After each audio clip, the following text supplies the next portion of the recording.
hanging out in our performance lounge here at 99.7 now with the homie Thuy. Hello, oh my gosh, thank you for having me. Look, we just debuted your new single last night featuring Pilo, Inhibitions. You know how many times I had to like train myself to say that word? To say Inhibitions? Yeah. You know, actually I always spell it wrong. Do you? Me too. I always spell it wrong. I always do like an extra H and I'm like, that don't look right. Word. Let me fix that. But that's hella funny that you couldn't. I couldn't spell it either. Okay. I had to go look. I was like, even when it was in the system, I was like, that don't look right. So I had to get on like Google. I feel like it's not really a word that people use a lot, you know? So I get it. That's what's up. Yeah. And I just saw the video of you hearing the song on the air. Oh, you saw it on and TikTok? your reaction with your puppy.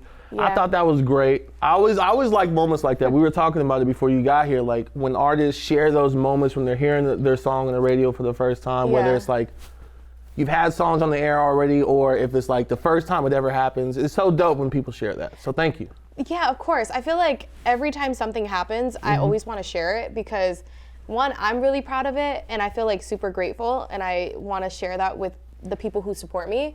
And so they feel like, damn, like we're really coming up together, you know? Facts, for sure. So, yeah. And I've been listening to your music, playing your music, not only here at 99.7, but my college radio days and supporting you over the my years. gosh. And this is the first time we've ever done like an in-person interview, which is kind of weird and crazy at the same time. I don't know how it didn't happen back in the day. Maybe I was just catting.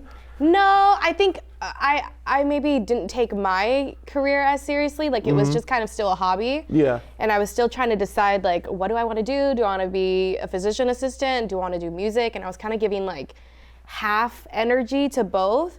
But I think when I finally like dived into it and was like, this is what I want to do, then our paths aligned. So now it makes sense. Right, you know? right. Okay. Yeah. So you chose being an artist over being a doctor. A physician's assistant. I feel like it's the same thing personally. You know, people will disagree. Okay, all right. Depending on the amount of school that you do. Yeah. But I was just like, you know what? I don't have the grades to be a doctor, nor do I have the time. And then I was like, you know what? A physician's assistant is a little more flexible. Like maybe I could do that and then do music at the same time. Okay. And thankfully, I didn't turn in my application on time. And now my life is just changed because of that. Right, you've been going crazy, especially over like the last 2 years. You're just seeing like the consistent like growth, like Thank you. just seeing you continue to climb and like the songs. Like I was just saying this earlier before you guys out here. I've never heard you put out a bad song. I've never heard a bad song. That is incredible. Even Thank songs you so where much you're for saying that. featured on, you know, I've heard. Thank you so much because I feel like I really pride myself on like putting everything into my music and I feel like I hear that a lot. They're like the album, especially, I mean the project, the EP, they're like there were no skips on it, which makes me like, I feel like that's the best compliment, you know, you can give an artist. And I'm always just trying to like elevate every song. And so, yeah, thank you for saying that. Cause I feel like in the beginning, you know, what's funny is like with my brothers and my sister, I feel like siblings are the hardest to impress, right? For sure, no, 100%. So like when I started making music, they're like, this is cool, whatever. Now, like I had my brother call me today. He was like, I just listened to Inhibitions like hella times and it's incredible. That's what's up. And like, that makes me feel really good about where I'm going and just like elevating, you know, just constantly elevating, making it better. I know from previous conversations we've had, like family is very, very, very important to you. Like how they feel about the music you're putting out, like even with your path, like them maybe like, you know, not wanting you to take that path or wanting you to do it. Like talk a little bit about that, your experience and like especially for younger artists that are like, they're just getting into it, they're in high school, they're writing their first songs, they're like, okay, do I want to do this? How do I tell my parents this? Like, what kind of advice do you have for them?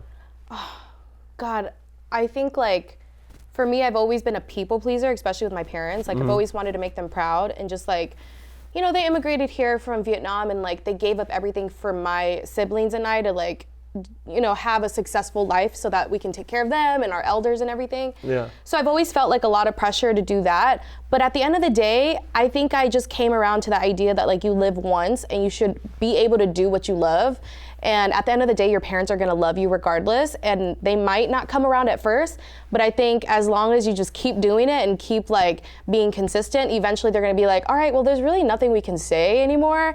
We might as well just support, you know? And then also like your parents just want to make sure you're financially stable. So, you know, once you can make money off of like what you're doing, then they'll be like, oh, okay, we don't really have to worry about you. And I feel like that's kind of the path that I took with my parents, because they've always known that I wanted to be a singer, but they didn't really think that I was going to take it that seriously.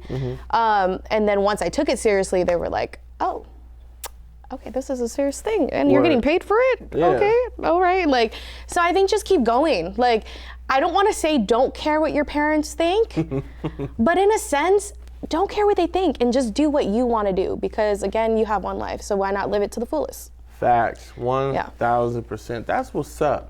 So the new single with you, Pilo, Inhibitions, how did that all come together? Like, what got you and Pilo? Were you guys in the studio together recording this, or no. from location to location? It was location to location. I've never actually even said that before. I've never heard that term. Word. Anyways, so that was freestyle off the top of my head. like, what is that? I'm gonna just repeat it. Off the top. So in May of 2021, I made the song. I did the verse and the hook, and I remember going home and just being hella excited about it. Me and my roommates were listening to it, and we're like, this, I feel like I've said all that I can say. Like, I can't hop on a second verse, you know what I mean? And so we were like, I feel like Pilo would just sound perfect on it.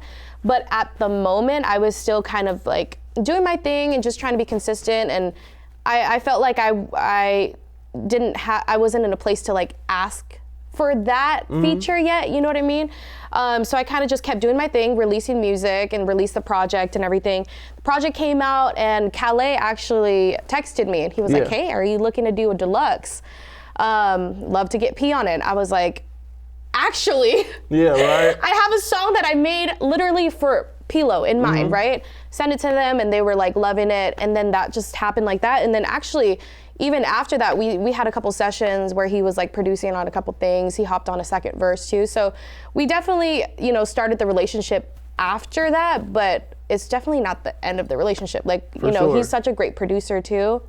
So who knows, he might even produce on like a track for me, or we might have another song, who knows? But yeah, that's kind of how it came to fruition. Honestly, like manifesting it, I feel like. That's what's up. Yeah. That's super dope. Manifestation, that's big. It's real. Yeah, it is. It's real, because like I'll say it, I'll just like say something funny out into the universe, and then like a couple months later, and then it happens, and me and my team just look at each other like, what the hell just happened, you know?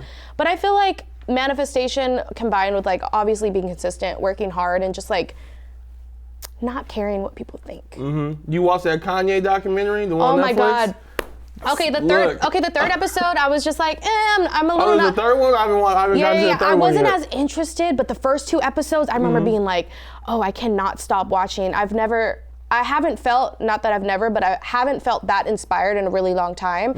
And just seeing his journey and seeing like the making of that first project, and just like his drive and his like passion, I was literally like, oh my God, I feel the same way. Like I feel, I'm not comparing myself to Kanye, okay? But I'm saying that like that passion and just like that love for music, like I feel the same feeling, you know what I mean? And so I'm just like, I felt really inspired watching that. That's what's up. That's dope. Yeah, I gotta tap into this third episode. I didn't know there was another one already out. Yeah, it's sad though. Oh man. It's about his mom. Okay, yeah. That's why I was like, I gotta stop watching, because it was making me too sad. I feel you. I feel you. Because they built it up, you know? They were like, his mom is like his, you know, his person, and then I was just like, I know where this is going. I already know. And it's just, that's why I never watched the second season of the Selena series on Netflix. I was like, I'm gonna leave it at this first one and just move on, so I can just feel like she's still here. Did you like that series? I mean, I just like Selena in general, so I was ready to support it. I liked it. It was a little different from like what we saw in the movie and different things, and then you hear family members speaking on it in different like ways and stuff, and then you hear the story. It's kind of hard to believe anything anymore with social media and the way everything works. There's a lot. Yeah. For sure. For sure. Perception. So, this weekend, you got some time with family before you head on a trip. What's some of your favorite places, because you mentioned food, what's some of the favorite places that you have in the Bay that you want to eat at this weekend? Do I even want to say it? Because I feel like it's my little pride and joy. I feel you. Well, obviously, like if you know me, I love Tasty Pot. Honestly, I just love soup, okay? So like I love Tasty Pot. Another place that's really good in Union City called Ding Ding Dumpling. Word. I'm telling you guys, their soup dumplings are chef's kisses, like so good. What else do we like? We like toppings, Filipino food. If you like Filipino food, toppings in Union City is fire. Korean food. There's a place called Bob Sang's in Fremont. It's delicious. If you love it, as you can tell, like I love Asian food. Yeah. And so those are my favorite like Asian spots. So if you guys are in the Bay, definitely check them out.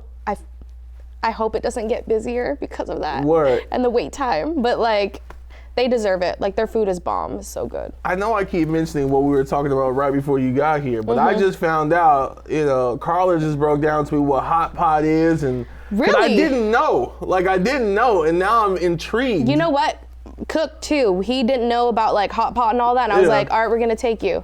And it changed your life. Bro, shabu shabu is different. Shabu shabu, there's a great spot in LA, in Glendale. It's called June Shabu Shabu. It's Word. Exactly. I don't even know what to say. Like I can eat soup probably every single day because it's just so comforting. Yeah, for sure. Like it's like you're cuddling with food. It's like you're what? You're cuddling with it. Yeah. It's like a hug. It's like a warm hug, like it's delicious. I feel like I could eat it for the rest of my life. Word. And I'll never get tired of it. Word. So you got New York next week. I got New York next week. What's going on in New York? Can you share? I have a couple dope sessions. I can't share who it's with. Okay. But I'm really excited. Super talented artist, producer. And I have a show too in Massachusetts. Word. So once we're done with the sessions, then we're driving to Massachusetts for a show. And honestly, we've kind of just been on like a college tour. I've seen like the videos, I've seen the clips, like the crowds is going crazy for you. I swear to God, every single time I'm like, cause I don't get out of LA or the Bay Area really unless it's for a show. And I feel like everything happened in the pandemic when I was at home. So I wasn't really able to even see how my supporters would react to me. Like, when it's over the internet, it's not tangible, right? Yeah. So like going to it, I have like this imposter syndrome, and I'll tell my team, I'm like, will they even know the lyrics? Like, let me lower my expectations, you know what I mean? Because you don't know. And then every time we get on there, it's like they're singing the lyrics back and they're jumping up and down and just having like an amazing time.